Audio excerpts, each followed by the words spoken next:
Actually என் பேர் ரம்யாவே கிடையாது. Actually என் பேர் வந்து ஸ்டெல்லா. ஸோ எனக்கு அப்பா அம்மா கிடையாது சின்ன வயசுல இருந்தேன். இந்த ஃபீல்டுக்குள்ளே நான் எப்படி வந்தேன்னா, நான் ஒரு பையனை லவ் பண்ணேன். என்னை கூட்டிகிட்டு வந்து எனக்கு ஒன்றுமே தெரியாது. எனக்கு 2 பீஸ் கிளாமர் போட்டு ஸ்டேஜில் ஏற்றி விட்டாங்க, ஆடு அப்படின்னு சொல்லிட்டு. இப்போ அவங்க என் கூட இல்லை, பிரேக்கப் ஆயிடுச்சு. ஏறிட்டேன் ஸ்டேஜ், இப்படி முடிய ஏறிட்டேன். ஒரு செகண்ட் இப்படி கண்ணை திறந்து பார்க்குற அத்தனை பேர். அழுவுறேன், ஸ்டேஜில் நின்று அழுவுறேன். நான் பண்ண மாட்டேன், நான் வீட்டுக்கு போகிறேன். அவங்ககிட்ட நான் சொல்லி அழுவுறேன்.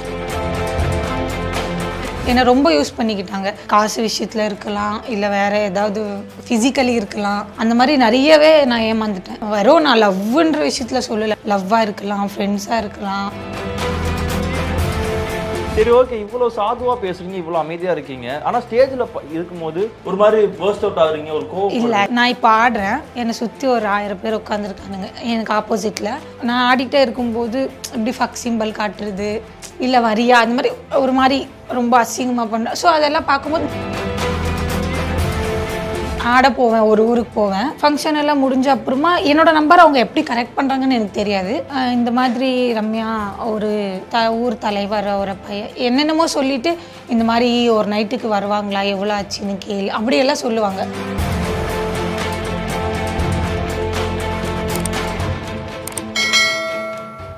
அரரூஸ் நேயர்களுக்கு வணக்கம், நான் உங்கள் அஜித். ஸோ இன்றைக்கி என் கூட யார் இருக்காங்கன்னு பார்த்தீங்கன்னா, இப்போ இன்ஸ்டாவில் வந்து செம்ம ட்ரெண்டு. இன்ஸ்டா, யூடியூப் எல்லாத்துலேயுமே வந்துட்டு சரியான ட்ரெண்டு. நிறைய விஷயத்தில் வந்து இவங்களை பார்த்துருக்கோம். ஸ்டேஜில் ஆடிட்டே இருப்பாங்க, திடீர்னு திட்ட ஆரம்பிச்சிருவாங்க. ஏன்னா கேமரா இவங்களை நோக்கி இருக்குமா, அங்கே என்ன நடக்கும்னா நமக்கு தெரியாது. ஏன் இவங்க திட்டுறாங்க அப்படின்ற மாதிரிலாம் நான் ஒரு சில வீடியோக்கள் பார்த்துருக்கேன். அதுக்கப்புறம் இன்ஸ்டாவில் வந்து அவ்வளோ ஃபேமஸான ஒரு ஆள் Ramya Joe, dancer Ramya Joe, Insta influencer தான் நம்ம கூட இணைஞ்சிருக்காங்க. வணக்கம். வணக்கம். எப்படி இருக்கீங்க? நல்லா இருக்கு. ஸோ ரொம்ப நாளாக ஃபாலோ பண்ணி தேடி கண்டுபிடிச்சி உங்களை வந்து ஃபஸ்ட்டு எங்கள் சேனலில் கூப்பிட்டு உட்கார வச்சிருக்கோம். ரொம்ப ரொம்ப ஹாப்பியாக இருக்குது. ஸோ எப்படி இருக்குது, எப்படி போயிட்டு இருக்குது? இப்போது நல்லா தான் போகுது. அப்பப்போ கொஞ்சம் ஏதாவது நடக்கும். ஸோ ஃபஸ்ட்டு ரம்யா ஜோ யார், என்ன உங்களை பற்றி சொல்லுங்கள். ஆக்சுவலி என் பேர் ரம்யாவே கிடையாது. கிடையாதா? ஆக்சுவலி என் பேர் வந்து ஸ்டெல்லா. ஸோ ஐம் ஃப்ரம், நான் பிறந்ததெல்லாம் மைசூரில், வளர்ந்ததெல்லாம் பெங்களூரில் தான். ஸோ நான் வந்து 5th தான் படிச்சிருக்கேன். ஆனால் இது சொன்னால் யாரும் நம்ப மாட்டாங்க. 5வது தான் படிச்சிருக்கீங்களா? உண்மையாகவே நான் 5வது தான் படிச்சிருக்கேன். ஸோ எனக்கு அப்பா அம்மா கிடையாது சின்ன வயசில் இருந்தேன். 2 அக்கா இருக்காங்க, கூட பிறந்தவங்க 2 அக்கா இருக்காங்க. அவங்க கூட தான் நான் இருக்கேன். ஸ்கூல் ட்ராப் ஆயிடுச்சு, சம் பர்சனல் ப்ராப்ளம்னால ஸ்கூல் விட்டாச்சு. ஸோ அப்போத்துல இருந்த நான் வந்து நிறைய கஷ்டப்பட்டிருக்கேன். ஸோ நிறைய 5th படிக்கிறது விட்டுட்டு 6th இன்கம்ப்ளீட் தான். அப்போத்துல இருந்த வந்து நிறைய வேலை பண்ணியிருக்கேன். நான் காய்கறி விற்றுருக்கேன், வீடு வேலை செஞ்சுருக்கேன், வீடு கட்டும் அந்த வேலை செஞ்சுருக்கேன். ஸோ நிறைய வேலை செஞ்சுருக்கேன், ரொம்ப கஷ்டப்பட்டுருக்கேன். ஆனால் இப்போது நான் ரொம்ப நல்லா இருக்கேன். 7 years சம்திங் ஆச்சுன்னு நினைக்கிறேன் நான் இந்த ஃபீல்டுக்கு வந்து. அதுதான் கேட்க வந்தேன். ஸோ இதெல்லாம் தாண்டி இப்போது பெங்களூருக்கு ரம்யா எப்படி தமிழ்நாட்டுக்குள்ளே இந்த ஒரு ஃபீல்டுக்குள்ளே எப்படி உள்ளே வந்தாங்க? ஆக்சுவலி நான் கர்நாடகா சைடு தான் ஃபஸ்ட்டு பண்ணிட்டு இருந்தேன். தமிழ்நாடு சைடு அவ்வளோவா எனக்கு டச்சு கிடையாது. ஸோ இந்த ஃபீல்டுக்குள்ளே நான் எப்படி வந்தேன்னா, நான் ஒரு பையனை லவ் பண்ணேன். ஸோ அவங்களால தான், அவங்க மூலியமாக தான் நான் இந்த ஃபீல்டுக்கு வந்தேன். இப்போ அவங்க என் கூட இல்லை, பிரேக்கப் ஆயிடுச்சு. அது ரொம்ப வருஷம் ஆச்சு. ஸோ அவங்க மூலியமாக தான் நான் இங்கே வந்தேன். அவங்க கூட்டிகிட்டு வந்தாங்களா இல்லை? ஆமாம், அவங்க கூட்டிகிட்டு வந்து அவங்க கூட தான் நான் ஆடிட்டு இருந்தேன். ஸோ அதுக்கப்புறமா கொஞ்சம் பிரேக்கப் எல்லாம் ஆகி, இல்லை ஆக்சுவலி ஃபஸ்ட்டு வந்து ஒரு 6 months மட்டும்தான் பண்ணேன் தமிழ்நாட்டில். 2019 நினைக்கிறேன். 2019 வந்து ஒரு 6 months பண்ணேன். அதுக்கப்புறமா திருப்பி நான் பெங்களூர் போயிட்டேன். ஸோ அந்த சைடு தான் பண்ணிகிட்டு இருந்தேன். ஸோ இப்போ வந்து 2021 திருப்பி வந்தேன். ஸோ திருப்பி வந்து இப்போ கண்டினியூஸாக 3 years தமிழ்நாட்டில் தான் இருக்கேன். இப்போ ஃபுல்லாக தமிழ்நாட்டில் தான் இருக்கேன். பெங்களூர் ஷோஸ் பண்ணுறது விட்டுட்டேன். ஸோ அதாவது லவ் பண்ணனால உள்ளே வந்தீங்களா, இல்லை உள்ளே வந்துட்டு லவ் பண்ணீங்களா? இல்லை, லவ் பண்ணதுனால தான் உள்ளே வந்தேன். ஆக்சுவலி லவ் பண்ணுறதுக்கு முன்னாடி நான் வந்து வேலை தான் செஞ்சுட்டு இருந்தேன். ஒரு ஹோம் கேர்டேக்கர் மாதிரி ஒரு வேலை செஞ்சுட்டு இருந்தேன், பேபி கேர்டேக்கர் அந்த மாதிரி வேலை செஞ்சுட்டு இருந்தேன். ஸோ அவங்க கூப்பிட்டு வந்ததுனால தான் எனக்கு இந்த ஃபீல்டை பற்றியே தெரியும். 0 knowledge, எனக்கு இந்த ஃபீல்டை பற்றி ஒன்றும் தெரியாது. அவங்களால தான் கூட்டிகிட்டு வந்தாங்க, அவங்க தான் என்னை விட்டுட்டு போனாங்க. அவங்க எனக்கு கூட பிரேக்கப் ஆயிடுச்சு. பட் இருந்தாலும் இன்றைக்கி நான் ரொம்ப நல்லா இருக்கேன். அவங்க விட்டு போனதுனால தான் என்னமோ மேபி நல்லா இருக்கேன். இல்லை, இப்போ ஒரு ஃபீல்டே உங்களுக்கு உருவாக்கி கொடுத்துருக்காங்கன்றீங்க. ஆமாம், அதுதான் சொல்கிறேனே. அவங்க எனக்கு எவ்வளோ கெடுதல் பண்ணியிருந்தாலும் நான் வந்து எப்போவுமே அவங்களுக்காக ஒரு நன்றி கடன் இருக்கிறேன்னா அதுக்கு காரணம், இன்றைக்கி நான் ஒரு இடத்துல இருக்கேன், இங்கே உட்காந்துருக்கேன்னா அதுக்கு காரணம் அவங்க தான். அவங்க இல்லாமல் நான் இங்கே வந்திருக்க மாட்டேன். அவங்கள பற்றி நான் புகழ்ந்தெல்லாம் பேசலை, சொல்கிறேன். அவங்க தான் என்னை கூட்டிகிட்டு வந்தாங்க. ஸோ அவங்களால தான் நான் இங்கே வந்தேன். தமிழ்நாடுக்கு நான் வந்ததுக்கு காரணமே அவங்க தான். ஃபஸ்ட்டு நான் வந்ததுக்கு காரணம் அவங்க தான். அதுக்கப்புறமா பிரேக்கப் ஆயிடுச்சு. ஸோ எனக்கு பெங்களூரில் இருந்துச்சுன்னா அது ரொம்ப ரொம்ப டிப்ரெஷன் போயிட்டேன். ஸோ தூக்கு மாட்டிக்கிறது, கையறுத்துக்கிறது, இந்த மாதிரி ரொம்ப பண்ணீங்களா? அதுவும் தெரியுதுன்னு நினைக்கிறேன். அதுக்கு தான் டாட்டூவா? ஆமா, அந்த இதெல்லாம் மறைக்கிறதுக்கு. ஸோ ரொம்ப ரொம்ப ஒரு மாதிரி ஆயிட்டேன். Love depression. ஆமாம், ஒரு 1 இயர் மொத்தமாகவே ரொம்ப எனக்கு ஆக்சுவலி இருட்டுனா ரொம்ப பயம். அந்த லவ் பிரேக்கப் ஆன புதுசில் வந்து ரூமை விட்டு வெளியிலேயே போக மாட்டேன். ஜன்னலெல்லாம் க்ளோஸ் பண்ணிப்பேன், லைட்டெல்லாம் போடவே மாட்டேன், சாப்பிட மாட்டேன், ஒன்றும் குளிக்க மாட்டேன், ப்ரெஷ் பண்ண மாட்டேன், ஒன்றும் பண்ண மாட்டேன். ஒரு ரூமுக்குள்ளேயே அடைஞ்சு கிடப்பேன். எங்கள் வீட்டில எல்லாம் அழுவாங்க, நீ இப்படி இருக்காத, நீ நார்மலாக இரு. அவன் இல்லை, ரொம்ப லவ் பண்ணேன், ரொம்ப லவ் பண்ணேன். ஸோ எப்படின்னா நான் வந்து ஒரு ஆமாம் ஆக்சுவலாக எப்படின்னா உலகம் ஃபுல்லாக அவன் தான், அப்படி தான் நான் இருந்தேன். அவனை நான் எப்படி நினச்சிட்டு இருந்தேன்னா, இப்போ நாங்கள் வந்து டெய்லி சாப்பிட்லன்னா எப்படி செத்துருவோம், அந்த மாதிரி ஒரு மைண்ட் செட்டாக, அந்த மாதிரி அவன் இல்லைன்னா நான் செத்துருவேன், அந்த மாதிரி ஒரு மைண்ட் செட்டில் தான் நான் இருந்தேன். ஸோ ரொம்ப ரொம்ப அடிக்ட் ஆகிருந்தேன். ஸோ அவங்க விட்டு போனது என்னால் ஏற்றுக்க முடியல. எப்படின்னா நான் தூங்கிட்டு இருப்பேன், கனவுல வந்து அவன் வேற ஒரு பொண்ணு கூட இருக்கிற மாதிரி எனக்கு ஏதாவது கனவு, நான் டக்குன்னு ஏஞ்சி உட்காந்துருவேன். கனவுல கூட நான் அவனை விட்டு கொடுக்க மாட்டேன். அந்த மாதிரி ஒரு ரொம்ப ரொம்ப பொசசிவ் எனக்கு. ஸோ அப்படி இருந்தது. ஸோ அவங்க கூட பிரேக்கப் ஆனப்புறமா அந்த ரொம்ப டிப்ரெஷனில் இருந்தேன். நான் எங்கே போனாலும் அவன் வரலையான்னு கேட்டுகிட்டே இருப்பாங்க பெங்களூரில். ஸோ அது என்னை ரொம்ப பாதிச்சிச்சு. டான்ஸ் ஆடுறதுக்கு ஆமாம், நான் எங்கே போனாலும் என்ன அவன் காணோம், அவன் வரலையா, எங்கே இருக்கான் அவன், எங்கே, அது என்னமோ எனக்குள்ளே எனக்கு ஒரு மாதிரி, சே என்ன எங்கே போனாலும் அவனை பற்றியே நான் வந்து அவனை மறக்கணும்னு சொல்லி தான் 1 வருஷம் ஸ்ட்ரெஸ்ல இருந்து வெளியில் வந்து டான்ஸ் ஆடவே போனேன். அங்கே போனால் இன்னும் ரொம்ப அவனை பேச்சு கேட்கவே ஆரம்பித்தாங்க. ஸோ எனக்கு அந்த சுத்தமாக பிடிக்கல. 3 வருஷம் ஆச்சு, 4 வருஷம் ஆச்சு நான் பெங்களூர் சைட் ஃபங்க்ஷன் பண்ணுறதை விட்டுட்டேன். ஸோ இப்போ என்னன்னா இந்த ஃபீல்டுக்குள்ளே முத வரும்போது உங்களுக்கு எப்படி இருந்துச்சு? இந்த மாதிரி டான்ஸ் ஆட போகிறோம், எனக்கு எதுவுமே ஜீரோ நாலேஜ். எனக்கு வந்து இப்படி தான் ட்ரெஸ்ஸு பண்ணணும், அப்படி தான் ட்ரெஸ்ஸு பண்ணணும், எனக்கு எதுவுமே சொல்லி கொடுத்தது கிடையாது. ஸோ நீங்களே நினைக்கலாம், ஏன் இந்த மாதிரி ஆடுறாங்க, கொஞ்சம் ஃபுல் காஸ்டியூம் போட்டு ஆடலாம் அப்படி நீங்களே நினைக்கலாம். ஆனால் எனக்கு அந்த மாதிரி சொல்லி கொடுக்கல. என்னை கூட்டிகிட்டு வந்து எனக்கு ஒன்றுமே தெரியாது. எனக்கு 2 பீஸ் கிளாமர் போட்டு ஸ்டேஜில் ஏற்றி விட்டாங்க, ஆடு அப்படின்னு சொல்லிட்டு. அவ்வளோ பேர் இருக்கும்போது ஆமாம், உங்களுக்கு எப்படி இருந்துச்சு? ஸோ நான் அழுந்திருக்கேன். எனக்கு எப்படின்னா அந்த லைட்டிங் எல்லாம் வரும், அது வந்து எனக்கு கண்ணில் இப்படி கூசும். நான் அழுந்திருக்கேன், நான் இந்த மாதிரி எல்லாம் பண்ண மாட்டேன் அப்படின்னு. அவன் அந்த மாதிரி காஸ்டியூம் போடுன்னு சொல்லும்போது நான் இப்படி எல்லாம் மூடியெல்லாம் பண்ணியிருக்கேன். அப்போ அவன் சொல்லுவான், நான் தானே கல்யாணம் பண்ணிப்பேன், நானே தானே சொல்கிறேன் பண்ணு அப்படின்னு சொல்லுவான். ஸோ நம்ம கல்யாணம் பண்ணிக்க போகிற பையனே சொல்கிறானே அப்புறம் என்ன அப்படின்னு சொல்லிட்டு நானும் ஒரு ஓகே அப்படின்ற ஒரு மைண்டில் நானும் பண்ணிட்டேன். ஸோ அதுக்கப்புறமா அவங்க விட்டு போன அப்புறமா நான் ரொம்ப ஃபீல் பண்ணேன், நம்ம தப்பு பண்ணிட்டோம் போல், இப்படி ஆடி இருக்கலாம் அப்படின்னு. அப்படி ஒரு விஷயம் இருக்குன்றதை அவன் எனக்கு சொல்லி கொடுக்கல. எப்படின்னா ஃபுல் காஸ்டியூம் போட்டு பிளாக் கலர் ஸ்கின் போட்டு ஆடுவாங்க தெரியுமா, அந்த மாதிரி இருக்குன்னு அவன் எனக்கு சொல்லி கொடுத்ததே கிடையாது. அவன் ஃபஸ்ட்டு என்னை கூட்டிகிட்டு வந்த உடனே 2 பீஸ் போட்டு தான் என்னை கிளாமராக தான் ஏற்றி விட்டாங்க. ஸோ எனக்கு அப்படியே அது பழகிருச்சு, அப்படியே வந்துட்டேன். அப்போ இப்போ கொஞ்சம் கொஞ்சமாக அறிவு வந்த அப்புறமா ஓகே நம்ம இப்படி பண்ணியிருக்கலாம் அப்படின்னு இப்போ தான் தோணுது.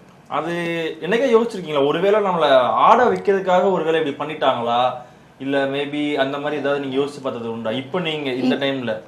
யோசிச்சிருக்கேன், யோசிச்சு என்ன பண்ண முடியும். எனக்கு தெரியும் நான் நல்லா என்னை யூஸ் பண்ணிக்கிட்டாங்க அப்படின்னு தெரியும். அவங்கள பற்றி பேசுறதுக்கு ஆக்சுவலி எனக்கு விருப்பமே கிடையாது. நீங்கள் கேட்குறதுனால நான் சொல்கிறேன், என்னை ரொம்ப யூஸ் பண்ணிக்கிட்டாங்க. காசு விஷயத்தில் இருக்கலாம், இல்லை வேறு ஏதாவது ஃபிசிக்கலி இருக்கலாம், அந்த மாதிரி நிறையவே நான் ஏமாந்துட்டேன். வெறும் நான் லவ்ன்ற விஷயத்தில் சொல்லலை, நான் நிறைய வாழ்க்கையில் அடிபட்டிருக்கேன். லவ்வாக இருக்கலாம், ஃப்ரெண்ட்ஸாக இருக்கலாம், ஃபேமிலியாக இருக்கலாம், இந்த மாதிரி விஷயத்தில் நிறைய அடிபட்டிருக்கேன். ஸோ பார்க்குறவங்க எல்லாம் சொல்லுவாங்க, எதுக்கு ரம்யா இவ்வளோ கோவப்படுறா அப்படின்னு. ஆனால் எனக்கு இந்த இவ்வளோ கோவம் எதனால வந்ததுன்னு யாரும் இது வரைக்கும் எனக்கு கேட்டதே கிடையாது. நான் அதுதான் இப்போ அடுத்து கேட்க போகிறேன். சரி ஓகே, இவ்வளோ சாதுவாக பேசுறீங்க, இவ்வளோ அமைதியாக இருக்கீங்க, ஆனால் ஸ்டேஜில் இருக்கும்போது ஒரு மாதிரி பர்ஸ்ட் அவுட் ஆகுறீங்க, ஒரு கோவம் இல்லை. ஆக்சுவலி என்னென்னா நான் வந்து ஆட தான் போயிருக்கேன் ஸ்டேஜுக்கு. ஸோ அங்கே ஆடிட்டு இருக்கும்போது நான் இப்போ ஆடுறேன், என்னை சுற்றி ஒரு 1000 பேர் உட்காந்துருக்கானுங்க எனக்கு ஆப்போசிட்டில். அவங்க வந்துட்டு நல்லா நான் ஆடிட்டே இருக்கேன். நான் ஆல்மோஸ்ட் ஆடியன்ஸ் யாரையும் பார்க்கவே மாட்டேன். ஏன்னா அவங்க அசிங்கமாக ஏதாவது சொல்கிறது பண்ணுறது அதெல்லாம் பண்ணுவாங்க, அதை பார்த்தா எனக்கு ஹர்ட் ஆகும். ஸோ அதனாலேயே ஆல்மோஸ்ட் நான் பார்க்க மாட்டேன். என்னன்னு தெரில, ஒரு 2-3 வாட்டி இப்போ தான் இந்த வருஷம் தான் அப்படி ஆகுது. இதுக்கு முன்னாடி எல்லாம் அப்படி நான் பண்ணதே கிடையாது. நீங்கள் பழைய வீடியோஸ் பாருங்கள். இப்போ தான் ரீசெண்டாக தான் அப்படி ஆகுது. எப்படின்னா, நான் ஆடிட்டே இருக்கும்போது இப்படி ஃபக் சிம்பல் காட்டுறது, இல்லை வரியா அந்த மாதிரி ஒரு மாதிரி ரொம்ப அசிங்கமாக பண்ணுறேன். ஸோ அதெல்லாம் பார்க்கும்போது நான் ஆட தான் போயிருக்கேன். இப்போ நீங்களே வந்து இப்போ நான் உங்ககிட்ட இன்டர்வியூ தான் கொடுக்க வந்திருக்கேன். மற்றபடி நீங்கள் வந்து என்னை பார்த்து ஏதாவது அசிங்கமாக பண்ணாலும் இல்லை என்னை பற்றி அசிங்கமாக பேசினாலும் நான் ரியாக்ட் பண்ணுவேன். பிகாஸ் எனக்கு என்னோட செல்ஃப் ரெஸ்பெக்ட் இருக்குது. நான் வந்து ரொம்ப கஷ்டப்பட்டு இந்த ஒரு இடத்துக்கு வந்திருக்கேன். அப்படி இருக்கும்போது யாரோ ஒரு தேர்ட் பர்சன் என்ன பேசும்போது என்னால் எப்படி அமைதியாக இருக்க முடியும்?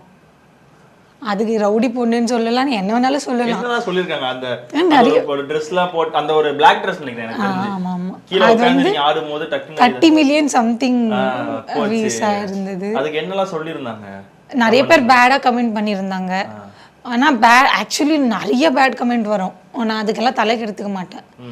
ஏன்னா இப்போ வந்து சில பேருக்கு என்ன பிடிக்கும், சில பேருக்கு வேற ஒரு பொண்ணை பிடிக்கும், சில பேருக்கு வேற. என்ன பிடிச்சவங்க நான் எப்படி இருந்தாலும் லைக் பண்ணுவாங்க. கரெக்டாக நான் சொல்கிறது. இப்போ என்னை பிடிக்கும்னா நான் எப்படி இருந்தாலும் உனக்கு என்ன பிடிக்கும்.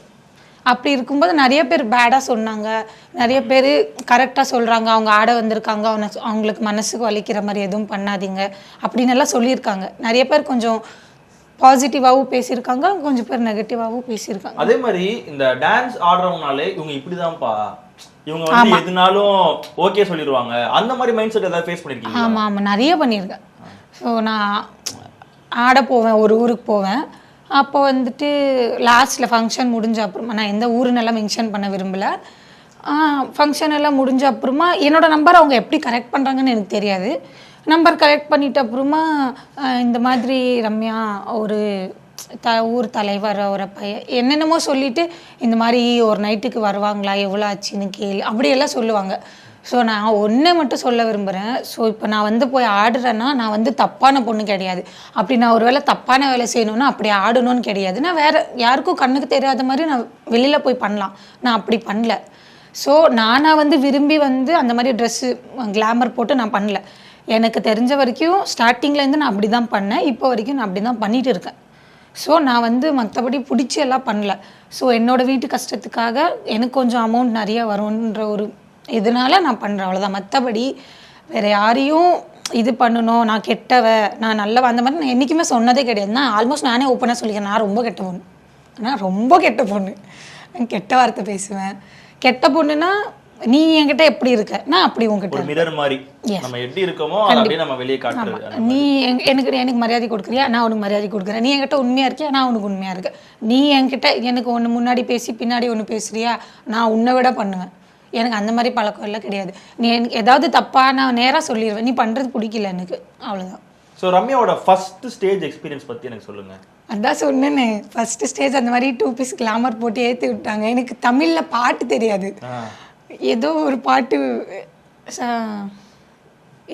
பாட்டு இந்த சுக்ரன் படத்தில் ஒரு பாட்டு வரும், சாத்திக்கடி பொத்திக்கடி. இல்லை அதான் லேக்கு துள்ளுவதோ இளமை, அந்த பாட்டு தான் ஃபர்ஸ்ட் விடுவாங்க. ஸோ எனக்கு அப்போது அவ்வளோவா மேக்கப் எல்லாம் போட தெரியாது. நான் சும்மா இந்த பொம்மை மாதிரி இவ்வளோ ஐப்ரோலாம் போட்டு இவ்வளோ லிப்ஸ்டிக் போட்டு 2 பீஸ் கிளாமரில் போட்டு ஸ்டேஜ் ஏறிட்டேன். டான்ஸ் வராது எனக்கு, டான்ஸ் எல்லாம் எதுவும் சொல்லி கொடுக்கல, நான் பார்த்து தான் கற்றுக்கிட்டேன். ஸ்டேஜ் ஏறும்போது ஒரு உமனா நம்ம ஃபர்ஸ்ட் டைம் அந்த மாதிரி போடுறோம், ஸ்டேஜ் ஏறும்போது அவ்வளோ ஆடியன்ஸ் நிற்பாங்க அந்த இடத்துல. அப்போ அந்த இடத்துல உங்களுக்கு எப்படி? அதான் சொல்கிறேன்னு, ஏறிட்டேன் ஸ்டேஜ் இப்படி முடிய ஏறிட்டேன். ஒரு செகண்ட் இப்படி கண்ணை திறந்து பார்க்குறேன், அத்தனை பேர் அழுவுறேன், ஸ்டேஜில் நின்று அழுவுறேன். நான் பண்ண மாட்டேன், நான் வீட்டுக்கு போகிறேன். அந்த லைட்டிங் வேறு எனக்கு கண்ணு கூசுது. அவங்ககிட்ட நான் சொல்லி அழுவுறேன், எனக்கு இதெல்லாம் வேணாம், நான் வீட்டுக்கு போகிறேன், எனக்கு பயமாக இருக்குது அப்படின்னு சொல்கிறேன். ஸோ ரொம்ப அழுந்திருக்கேன். ஃபஸ்ட்டு நான் ஏறின ஸ்டேஜ்லேயே நான் அழுந்திருக்கேன். அந்த லைட்டிங்குக்கும் எனக்கு டான்ஸும் வராது, ஒரு நாலேஜ் கிடையாது, 0 நாலேஜ் எனக்கு. இப்போது இப்படி தான் நீ டான்ஸ் பண்ணணும்னு சொல்லி கொடுத்து கூட்டிகிட்டு போகிறது வேறு, கரெக்டாக எதுவுமே சொல்லி கொடுத்து ஃபஸ்ட்டு என்ன சொல்லி தான் அவங்களை கூப்பிட்டு போனாங்க? சும்மா டான்ஸுன்னு தான், இல்லை ஆக்சுவலி டான்ஸுன்னு தான் சொல்லி கூட்டிகிட்டு போனாங்க. இந்த மாதிரி ஃபங்க்ஷன் இருக்கும் அப்படின்னு சொல்லி தான் கூப்பிட்டு போனாங்க. ஆனால் அங்கே போயிட்ட அப்புறமா தான் தெரியும் அந்த மாதிரி ஃபங்க்ஷன். அதுக்கு முன்னாடி எனக்கு தெரியாது. அதுவுமே ஒரு திருவிழா மாதிரி தான், நார்மல் திருவிழா பண்டிகை அந்த மாதிரி ஃபங்க்ஷன் தான், ஸ்டேஜ் ஃபங்க்ஷன் தான். ஆனால் எனக்கு அந்த அளவுக்கு அப்போதைக்கு அந்த அளவுக்கு நாலேஜ் இல்லை, இப்போ இருக்கிற மாதிரி அப்போது கிடையாது. ரொம்ப அப்படி இப்படி பண்ணி எல்லாம் போயிருக்கேன். ஸோ அடுத்தடுத்த ஸ்டேஜஸ்லாம் போகும்போது எப்படி இருந்துச்சு உங்களுக்கு? அவங்க கூட வந்து ஒரு 6 months நான் பண்ணேன்னா, அந்த 6 months வந்து அவங்க கூட இருக்கிற வரைக்கும் நான் ஒரு 4-5 ஸ்டேஜில் மட்டும் கொஞ்சம் பயந்தேன். அதுக்கப்புறமா நான் நார்மலாக ஃபீல் பண்ணிட்டேன். ஏன்னா ஒரு பண்ணிட்டோம், இவங்கள கல்யாணம் பண்ணிக்கிறேன்னு சொல்லிட்டாங்க, எல்லாத்துக்கும் ஆள் இருக்காங்க, கூட பேக் போனாக ஒருத்தர் இருக்கான். அந்த ஒரு மைண்ட் செட்டில் நான் என்ன பண்ணிட்டேன், ஓகே என்னால் முடியும். அதுக்கப்புறமா பழகிருச்சு. அதுக்கப்புறமா திருப்பி எப்போ பிரேக்கப் ஆகிட்டு அதுக்கப்புறமா நான் வந்தேன். அதுக்கப்புறமா எனக்கு நார்மலாக தான் இருந்தது. ஏன்னா பிகாஸ் நான் ஆல்ரெடி பண்ணியிருக்கேன் தமிழ்நாட்டில்ன்றது என்னோட மைண்டில் இருந்தது. அதுக்கப்புறமா வந்தேன். அப்போ அந்தளவுக்கு எல்லாம் இல்லை, ஏதோ நான் பாட்டுக்கு ஆடுவேன். ஒரு மாதிரி ரொம்ப சைலண்ட் ஆகிட்டேன், ரொம்ப அமைதியாக மாறிட்டேன். எப்படின்னா நம்ம உண்டு, நம்ம வேலை உண்டு, அப்படி ஆகிட்டேன், ரொம்ப அமைதி ஆகிட்டேன். ஆனால் அதுக்கப்புறமும் நீங்கள் சமீபத்துலேயுமே உங்களோட இன்ஸ்டாகிராமில் அதை பற்றி பேசிக்கிட்டே இருக்கீங்களா? அதுக்கான காரணம் என்ன? இந்த மாதிரி லவ் பிரேக்கப் ஆயிடுச்சுன்னு சொல்கிறீங்க, யாரோ ஒருத்தரை போட்டு அந்த கமெண்ட்ஸ்லாம் திட்டுறீங்க லைவ்லலாம். ஆமாம், இப்போ நான் லைவ் போடுறேன்னா ஒன்று என்னோட சந்தோஷம் என்ன இருக்கு, நான் ஆல்மோஸ்ட் என்னோட கஷ்டத்தை சொல்றதுக்கு நான் என்னைக்குமே லைவ் போட்டதே கிடையாது. அதாவது பிடிச்ச உங்களுக்கு பின்னாடி இருந்து ஒரு வாய்ஸ் மட்டும் வந்துட்டே இருக்கும் உங்க சைடுல இருந்து. நான் ஹாப்பியா தான் போடுவேன் தவிர என்னைக்குமே நான் அழுந்து அந்த மாதிரி எல்லாம் போட்டது கிடையாது. என்னையே அறியாம ஒரு வாட்டி அழுந்துட்டேன். எப்படின்னு பார்த்தீங்கன்னா, எங்க டீம்ல ஒரு அண்ணா இருக்காங்க. ஸோ இப்போ நான் வந்து நார்மலாகவே நான் ரொம்ப ஜாலியான டைப்பு. எப்படின்னா எனக்கு யாராச்சும் ஒருத்தவங்களை பிடிச்சிருச்சுன்னா நான் ரொம்ப ஒரு குழந்தை மாதிரி மாறிடுவேன். அவங்கக்கிட்ட ரொம்ப குழந்தை மாதிரி ஆயிடுவேன். இப்போ நீங்களே எனக்கு பிடிச்சிருச்சிங்கன்னா நான் உங்ககிட்ட போடா வாடான்னு சொல்கிறது, கீழ்றது, கடிக்கிறது, இந்த மாதிரி ரொம்ப குழந்தையாக மாறிடுவேன். அப்படி பண்ணிகிட்டே இருக்கும்போது நான் வேலை செய்கிறேன் இல்லையா, அந்த ஓனர் வந்துட்டு கமெண்ட்டில் ஒரு அத்தனை பேர் பார்க்குறாங்க, நீ வந்துட்டு நீ வேலை செய்கிற ஓனரை வச்சிருக்க அப்படின்னு எல்லாம் சொல்லும்போது அது எனக்கு ஹர்ட் ஆகுது. நான் நார்மலாக ஜாலியாக தான் பேசிகிட்டு இருப்பேன், ஆனால் அவங்க அந்த மாதிரி பேடாக கமெண்ட் பண்ணுவாங்க. ஸோ அதை பார்த்து ஆமாம் நீ வந்து ஓனரை வச்சிருக்க அப்படி சொல்லும்போது எனக்கு ஹர்ட் ஆகுது அது. ஏன்னா நான் அப்படி கிடையாது, ஆனால் அவங்க அப்படி சொல்லும்போது எனக்கு ஹர்ட் ஆகுது. ஸோ அதனால நான் ரியாக்ட் பண்ணுறேன். நான் கண்டிப்பாக உடனே ரியாக்ட் பண்ணிடுவேன். மனசுக்குள்ளேயே வச்சுக்கிறதுக்கு டஸ்ட்பின்னா என்ன மனசு. இப்போ எனக்கு ஒன்று பட்டு, இப்போ எனக்குள்ளே ஒன்று உறுத்துட்டே இருக்குன்னா ஒன்று நான் அதை வெளியில் சொல்லிடணும், இல்லை எனக்கு உள்ளே புதைச்சிடணும். என்னால் அதை உள்ளேயே புதைக்க முடியாது, நான் அதை வெளியில் சொல்லிடுவேன். அது எதுவாக இருந்தாலும் சொல்லிடுவேன். ஸோ அதே மாதிரி இப்போ லைவ்ல வந்து பேட் கமெண்ட்ஸ்லாம் திட்டுறாங்க, நீங்கள் அதுக்கு உடனே ரெஸ்பான்ஸ் பண்ணுறீங்களே. ஆமாம். ஸோ அதெல்லாம் எப்படி அங்கே பக்கத்தில் இருக்கவங்க எதுவும் சொல்ல மாட்டாங்களா? அவங்க கூட இருக்கவங்க ஏன் இப்படி பேசுகிற, இல்லை அதை இக்னோர் பண்ணிட்டு போக வேண்டியதானே? அந்த மாதிரி சொல்லியிருக்காங்க, விடு எதுக்கு கண்டுக்கிற அப்படின்னு சொல்லியிருக்காங்க. நான் என்ன சொல்கிறேன்னா, இப்போது வந்து நான் இது என்னோட லைஃபு, நான் சம்பாதிக்கிறேன், நான் வாழ்கிறேன். நீ வந்து எனக்காக ₹1 இருந்தால் நீ வச்சுக்கோன்னு நீ கொடுத்தது கிடையாது.